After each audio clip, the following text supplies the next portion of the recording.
Bonjour, bonjour, bienvenue pour ce nouvel épisode du Q&A. Aujourd'hui, je vous retrouve depuis mon canapé. J'ai décidé de déménager sur mon canapé avec mon petit chat à côté de moi, donc c'est royal. Il est juste à côté de moi parce qu'il estime que je suis sur sa place, évidemment. Et du coup, il se squeeze entre moi et le coussin, alors qu'on a à peu près 3 mètres de canapé à ma gauche. Mais bon, vous connaissez les chats, peut-être. En tout cas, j'espère que vous allez bien. Moi, ça va super, super. J'ai plein de chouettes questions aujourd'hui. Et on va commencer tout de suite avec une question qui est d'ailleurs, qui n'est pas formulée comme une question, mais c'est parce qu'on en avait parlé dans le reste du check-in avec ma cliente. La première question qui est très intéressante et qui m'a évoqué plein de choses, c'est la distinction difficile entre envie et besoin. Donc, elle voulait que je parle de ça, donc cette distinction difficile entre ce dont on a envie et ce dont on a besoin. Et je vous donne un petit peu de contexte ici. Donc cette personne est enceinte et cette semaine, elle va dans la famille de son conjoint et elle redoute de devoir affirmer ses envies et ses besoins de se reposer et de prendre du temps pour elle. Parce qu'elle a le sentiment de devoir faire passer la famille avant ses, entre guillemets, envies. Et elle se demande donc si ce sont juste des envies ou si ce sont des besoins et en gros qu'est-ce qu'il est légitime d'exprimer et qu'est-ce qui est presque capricieux en fait. Et c'est ça en fait. Et on se sent parfois vraiment capricieux quand on exprime nos envies, et, euh, et peut-être qu'on nous a même dit, en fait, par le passé qu'on était égoïste parce qu'on n'agissait pas de la manière qui était attendue de nous. Je pense que c'est peut-être d'autant plus prévalent chez les femmes parce qu'on a beaucoup d'attentes qui sont placées sur nous et surtout des attentes de bien se comporter, d'être sage, d'être plaisante. Donc bon, c'est toute une autre conversation, ça bien sûr, dans laquelle je vais pas me plonger, pas aujourd'hui en tout cas. Mais voilà, ça m'a rendu presque, non pas presque, ça m'a rendu triste en fait de voir ça et de lire ça parce que déjà je compatis beaucoup et j'ai moi-même connu ça. Mais là, en l'occurrence, son bien-être à ma cliente et celui de son bébé sont en jeu. Donc pour moi, à partir de là, le fait qu'elle soit enceinte, ça lui confère un privilège peut-être de, euh, de, de faire passer ses besoins, ses envies, quoi que ce soit, en priorité de toute façon. Parce que même si elle ne le fait pas pour elle, elle peut le faire et elle devrait le faire pour son bébé, en fait. Et donc, il y a déjà deux personnes qui sont en jeu, en l'occurrence.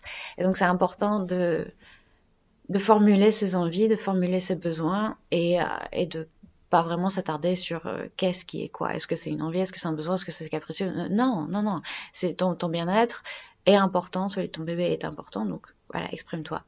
Mais et ça, c'est super important, même si elle n'était pas enceinte, et même si ce ne sont pas des besoins, et par besoin, ça peut être vaste, hein. D'ailleurs, là, cette définition de besoin, on peut parler bien sûr des besoins de sommeil, de repos, des besoins alimentaires, des besoins de plein de choses. Mais même si ce sont juste des envies, même si elle a juste pas envie de participer à une activité de la famille, ou si elle a juste envie d'aller se reposer un peu et d'être seule, ou d'aller faire, peu importe, pourquoi est-ce que ses envies à elle devraient passer après celles de sa famille? Alors je dis pas qu'il faut toujours imposer ses envies, ses désirs aux autres et jamais faire de concessions, de compromis, mais est-ce qu'il est possible justement de trouver des compromis et de pas se sentir envahi par la culpabilité quand on décide de poser ses limites et de d'exprimer d'exprimer sa pensée tout simplement. Euh, et puis d'ailleurs, est-ce qu'on a même exprimé nos envies? Parce que parfois, et très souvent même, on part du principe que nos proches le prendraient mal si on le faisait, si on disait, bah non, allez-y, sortez, allez faire un tour. Moi, je préfère rester ici, je préfère aller m'allonger, faire une sieste, ou je préfère juste rester seule un peu. Mais est-ce qu'il n'y a pas un monde dans lequel nos proches ne voudraient pas notre bien avant tout, en fait, d'autant plus quand on est enceinte? Est-ce qu'on se fait pas des films dans notre tête par peur de décevoir, par peur de créer des conflits, alors même qu'on ne sait pas du tout ce qui se passe dans la tête des autres et que si ça se trouve, ils diraient juste ah bah oui oui bien sûr je comprends, vas-y reste là, ou bien sûr on peut faire ce que tu veux. Euh, je pense que en tout cas ça a été mon expérience personnelle, d'avoir été un peu traumatisée par un proche qui justement me disait que j'étais égoïste et ou se mettait facilement en colère quand j'exprimais mes envies justement, et du coup ça m'a rendue très apeurée presque à l'idée de m'exprimer, à l'idée de déranger, à l'idée de pas faire ce que les autres veulent attendre de moi. Euh, et du coup, ça encore, enfin, même si j'en suis consciente depuis longtemps maintenant, ça a encore un fort impact sur moi. Et j'ai l'impression que c'est peut-être aussi ton cas à ma cliente qui pose cette question, et peut-être à d'autres personnes qui écoutent ça. Donc, je pense que c'est important de réfléchir à ce genre de choses et de prendre un peu de recul et de se rendre compte quand ça arrive aussi, quand on a cette peur qui se manifeste, et quand on redoute d'aller voir des proches parce qu'on se dit oh là là mais si j'ai envie de faire autre chose, est-ce que ça va créer des soucis. Donc voilà, je pense qu'il est important déjà de communiquer nos envies et nos besoins et de pas forcément chercher à faire la différence entre les deux, parce que voilà, pour moi c'est pas si essentiel que ça, en tout cas dans ce contexte-là. Donc s'assurer de les communiquer et s'assurer, est-ce que c'est ce que j'avais conseillé ou suggéré peut-être à ma cliente, c'est avant de partir, avant d'aller chez ses proches, est-ce qu'il est possible de communiquer à son mari ou bien même à la famille de son mari, de lui dire, écoutez, enfin, je suis enceinte. En plus, on peut utiliser ça, c'est une excuse entre guillemets facile en ce moment. Il y a peut-être des moments où j'aurai envie d'être seule. Faut pas le prendre personnellement. C'est juste que je suis très fatiguée en ce moment. Voilà, et comme ça, tu peux partir avec le cœur un peu plus léger.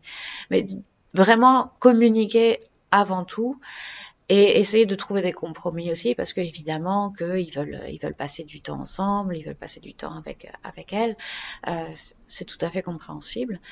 Et puis si la personne en face refuse et se braque et décide de prendre ça mal, bah c'est une autre histoire à ce moment-là, mais c'est pas forcément un problème qui vient de toi. C'est juste cette personne-là qui a un souci, quoi.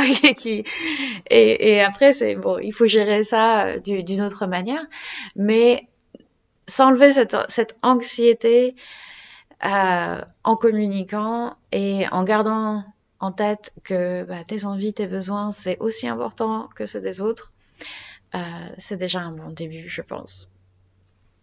Voilà. Euh, Deuxième question, la deuxième question que j'ai aujourd'hui. Conseilles-tu un bureau assis debout pour lutter contre les douleurs liées à la position assise? Alors ouais, carrément. Moi j'en ai un dont je suis très contente. Mais le truc avec les bureaux assis debout, c'est qu'il faut les utiliser. Et oui, parce que c'est quelque chose que j'avais vu déjà à Nintendo quand ils nous avaient fourni, toujours d'ailleurs j'imagine, des bureaux assis debout quand on a déménagé dans un nouveau bâtiment en 2020. C'était un super timing d'ailleurs ce déménagement. Enfin, bref. Ils nous avaient fourni des bureaux assis debout, et au début on voyait vraiment tout le monde qui passait 10-15 minutes debout et qui rabaissait le bureau, et puis qui vraiment au début, on l'utilise à fond, on est super motivé, on a un nouveau jouet, et c'est cool.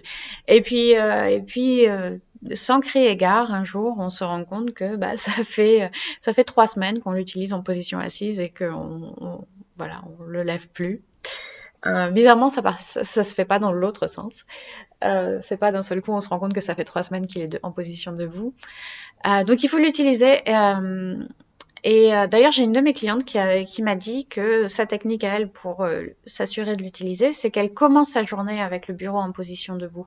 Donc de toute façon, voilà, elle sait que au début de la journée, il y aura ce moment-là où le bureau est debout, où elle va travailler. Et puis au début, c'est peut-être difficile de le faire plus que 5-10 minutes. Et puis après, à force d'habitude, ben, on monte à 15, peut-être 30 même. Et ensuite, quand on est fatigué, bon bah voilà, on le descend. Mais au moins, ça lui donne l'assurance que pendant un moment de sa journée, elle va travailler en position debout et elle garde cette habitude. Donc j'adore ça parce qu'évidemment, c'est une question d'habitude.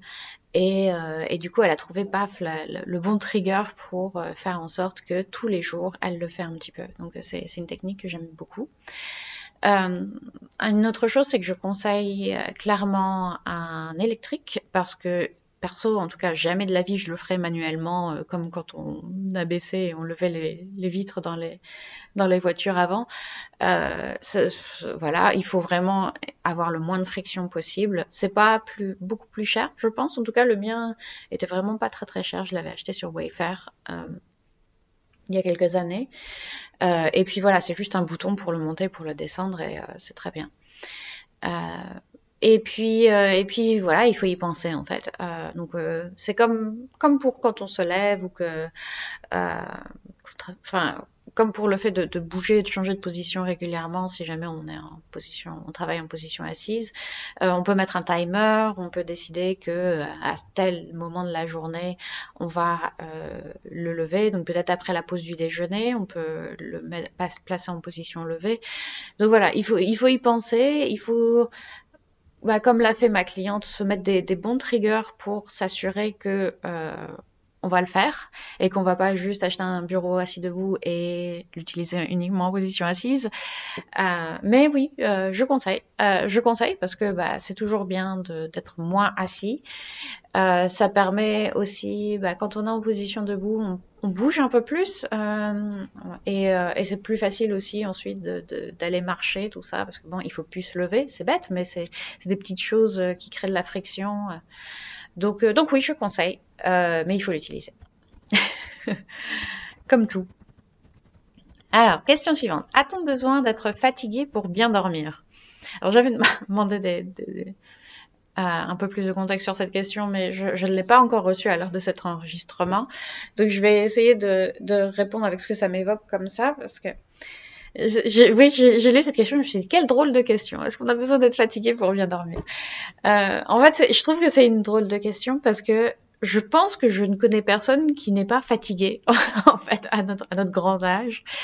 Euh, et qu'en fait, beaucoup de gens, la majorité des gens, ont tendance à être trop fatigués plutôt que pas assez fatigués pour dormir. Donc ça m'a amusé en fait. Je m'attendais vraiment pas à cette question, mais je te remercie beaucoup de l'avoir posée. Elle est rigolote et elle m'a fait réfléchir. Euh, du coup, ma réponse, a-t-on besoin d'être fatigué pour bien dormir? Pour bien dormir, non, je pense pas. Encore que, enfin voilà, je suis pas une scientifique du sommeil, donc si ça se trouve, peut-être que ça a un impact. Mais c'est surtout en fait pour s'endormir. En fait, pour bien dormir, on n'a pas besoin d'être bien fatigué, mais je pense en tout cas.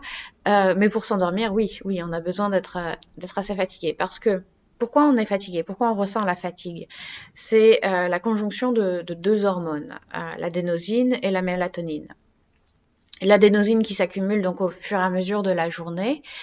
Plus on est réveillé longtemps, plus on a d'adénosine dans le cerveau, et c'est cette adénosine qui nous donne cette pression à l'endormissement, qui nous donne vraiment qui crée vraiment cette pression, il faut que j'aille dormir, j'arrive plus à ouvrir les paupières, je suis HS, je suis crevée, je suis rincée.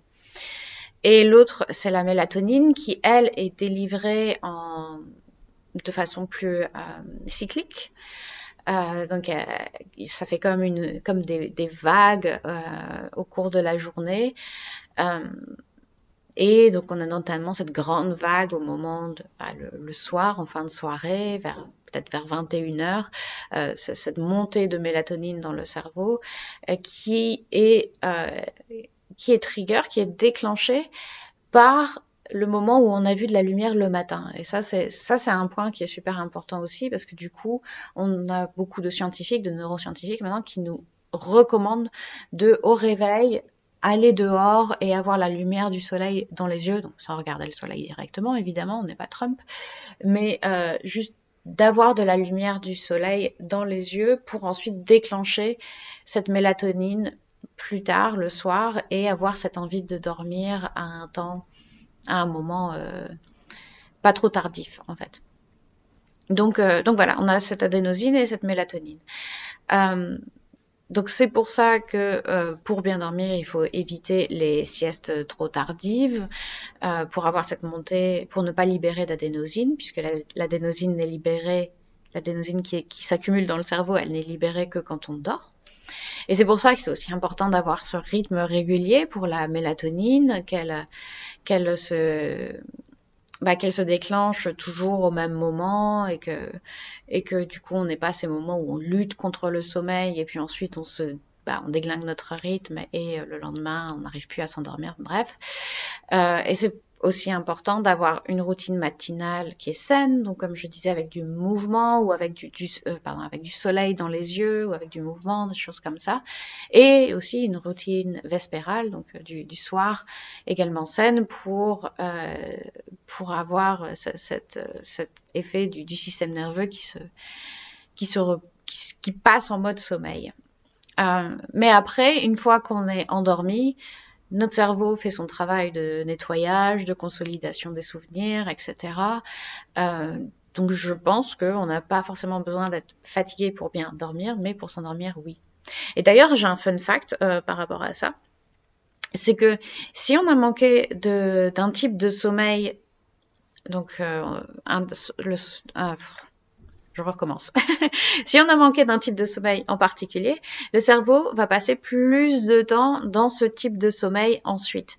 Donc par exemple, si on a manqué de sommeil paradoxal, si on s'est réveillé, on a une nuit un peu courte et on a eu moins de sommeil paradoxal, donc c'est le sommeil où on rêve que d'habitude et dont on a besoin, et ben la nuit suivante, le cerveau va nous faire passer plus de temps en sommeil paradoxal. Et donc, si vous avez l'impression parfois que vous avez beaucoup rêvé d'un coup, c'est peut-être parce que votre sommeil en a manqué pendant quelques temps, pendant 1, 2, 3 nuits, que vous avez eu des nuits peut-être un petit peu plus courtes, ou en tout cas que vous êtes réveillé à un moment où vous auriez dû être en sommeil paradoxal. Et donc voilà, je trouvais... Voilà, c'est un fun fact, hein. Enfin, ça n'intéresse peut-être que moi, mais moi je trouve ça super fascinant et super intéressant à quel point le cerveau est bien fait et à quel point voilà, il va toujours essayer de travailler dans notre comment on dit, bénéfice, à notre bénéfice de nous faire nous sentir le mieux possible en fait, avec les moyens du bord. Et je sais pas, en fait, je trouve que ça me donne envie d'en prendre d'autant plus soin, en fait, de savoir à quel point il travaille dur pour essayer de faire en sorte qu'on fonctionne de manière le plus efficace et optimisée possible. Donc voilà, c'est important de prendre soin de son cerveau et de prendre soin de son corps en général parce que lui, il prend vraiment bien soin de nous autant que possible. Voilà. J'ai une dernière question pour aujourd'hui qui est un peu plus personnelle, même beaucoup plus personnelle. Est-ce que tu as traversé des périodes où vivre en Allemagne devenait soudainement, un peu difficile? Après la redécouverte de la ville, je suis dans une phase de plateau à Francfort où j'ai l'impression de moins bien m'intégrer. Alors oui, carrément. J'ai eu plusieurs périodes comme ça qui ont été plus difficiles, beaucoup plus difficiles. Pour autant, j'ai jamais pensé à repartir. Je me suis jamais dit, il faut que, enfin, après, mes souvenirs me jouent peut-être des tours, ma mémoire me joue peut-être des tours, mais il me semble que j'ai jamais pensé, en tout cas sérieusement, à repartir Déjà parce que je sais pas où j'irai. Mais oui, j'ai eu plusieurs périodes difficiles, surtout au début, parce qu'il y avait un fort turnover à Nintendo quand je suis arrivée. À l'époque, on était beaucoup d'employés externes, c'est-à-dire des employés qui avaient été embauchés en fait via une agence euh, d'intérim. On avait un contrat à durée indéterminée, mais on était employé via une agence. Et ça fait que y a beaucoup des amis que je me faisais partaient en fait au bout d'un moment parce qu'ils étaient là juste pour un an. On était jeunes et fous à l'époque, et du coup il y avait des gens qui étaient là juste en attente de recommencer leurs études, ou c'était juste un boulot temporaire tout simplement de testeur de jeux vidéo.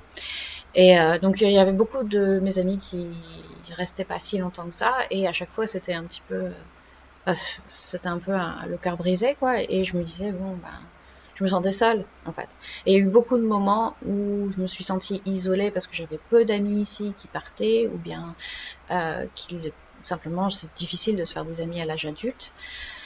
Ou bien des moments où bah, ma famille traversait quelque chose de difficile en France, et puis moi j'étais loin, donc par exemple avec la maladie de mon papa, par exemple, évidemment il y a 5-6 ans. Ça, c'était compliqué d'être ici et de devoir travailler ici, alors que bah, ma famille traversait ça. Euh, et puis, mon niveau honteux en allemand n'arrange pas les choses. Je suis en train d'y remédier activement, comme vous le savez peut-être si vous suivez ces podcasts régulièrement et mes aventures sur Duolingo et autres. Donc, ouais, le fait aussi de ne pas parler la langue, forcément, c'est difficile de se sentir complètement intégré dans le pays quand on parle pas la langue et que tu... Ouais. Il y a aussi le fait que, et c'est un frein à mon apprentissage de la langue, c'est que les Allemands ont une culture particulière qui me plaît sur plein d'aspects, mais dans laquelle je me retrouve pas sur plein d'autres aussi. Euh, donc je me souviens quand j'étais arrivée, on essayait d'apprendre l'allemand avec mon ami et coloc, et du coup on se disait vas-y on va regarder la télé, et il y avait exactement, après ce serait pareil en France, mais il y avait exactement zéro programme qui nous intéressait. En fait, sur la télé allemande, c'était dramatique, quoi. Euh, mais voilà, comme dit, hein, si un Allemand allait en France et qui tombait sur Hanouna ou d'autres programmes qu'on a en France, il se dirait aussi fuck this. Euh, voilà, donc mais j'ai toujours beaucoup aimé la ville, et ça fait maintenant plus de 13 ans hein, que j'y suis, donc je la considère vraiment comme chez moi, même si j'exclus pas de la quitter un jour. Je me suis toujours sentie bien dans la ville, j'ai toujours vraiment beaucoup aimé cette ville-là, je sais pas pourquoi. Euh, mais, euh, mais je pense en tout cas, pour la personne qui m'a posé cette question, je pense que tu fais les choses comme il faut, c'est-à-dire que tu t'investis dans des associations, tu fais des activités, du coworking, surtout que bah, tu es freelance, donc c'est d'autant plus difficile de rencontrer des gens quand on travaille juste pour soi et avec soi-même, et ça peut, même en soi, même si on était en France, bah, c'est un travail qui est très solitaire et qui du coup nous fait nous sentir seuls de base. Et donc, quand on se sent seul et qu'en plus on est dans un pays étranger en tant qu'expat et qu'on parle pas vraiment très bien la langue, tout ça, ça ajoute beaucoup d'isolement. Donc voilà, je pense que tu fais vraiment les choses comme il faut, de t'investir, de sortir et de rencontrer du monde autant que possible. Si je devais refaire les choses, revenir à il y a 13 ans, clairement, j'apprendrais l'allemand à fond immédiatement. À l'époque, je pensais que je resterais pas longtemps, donc je disais, voilà, j'apprends un petit peu juste pour me débrouiller, mais c'est bon, c'est pas la peine de trop m'investir parce que j'aime pas particulièrement la langue. Voilà, je vais pas rester. Et puis les années ont passé, et puis au bout d'un moment, je me suis dit bon, je crois qu'en fait, voilà, ça fait 10 ans, il faut peut-être se rendre à l'évidence que voilà. Mais voilà, j'apprendrai l'allemand à fond immédiatement. Parce que aussi, malgré le fait que c'est une ville très cosmopolite, Francfort, les Allemands vivent souvent très très mal de devoir parler anglais, ils refusent, ou bien juste ils parlent pas la langue. Donc on se sent très vite démunis.